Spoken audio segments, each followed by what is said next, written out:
Hey guys, paraan to no sa pag-install ng kung gusto niyo anong double door ref nyo ay nag-leak ang niya, ang evaporator. Shielded kasi ito no, itong original nito, shielded itong evaporator. Tapos kung gusto niyo maglagay ng evaporator plate, pero mahal din ang evaporator plate no. Kung evaporator plate ang bilhin mo, mas maganda copper tube, mura-mura.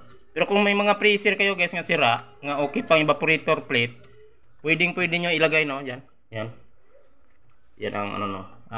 Pero i-convert ko na to guys non-inverter to dati, inverter na to ngayon. Yan, may dalawang plate ako gilagay dito no dahil may kataasan siya. Yan, tatlong layer siya. Yan guys no. Kalimitan nito guys pag mga luma-luma na maluma-luma na evaporator plate, dito may ilagay ako sa ilalim. Yan, maluma-luma na. Iwasan nyo no, ito giben ko to yan sa taas. Kumbaga gin straight, naka-yo yan ang mga evaporator plate ng freezer na maliliit. Kung luma-luma nyo guys, ingatan nyo ang pag-bend kay maaring mag-leak yan pag ang nakaganon na naka-yo ang plate, tapos i-bend mo straight, maaring mag-crack ang evaporator plate. Ingat-ingat lang. Yan guys no, isang plate dito okay naman. Yan.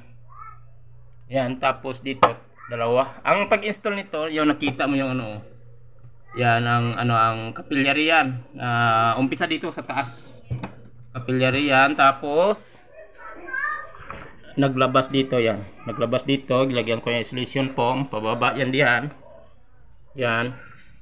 Tapos ginano ko yan dito, ginroll paikot bago nagpunta siya sa evaporator. Yun lang guys, konting share lang na kung mga ganito, pwede nyo lagyan ng evaporator plate. Kahit anong unit. Mapa-chiller man, nagtanong din sa akin yung chiller na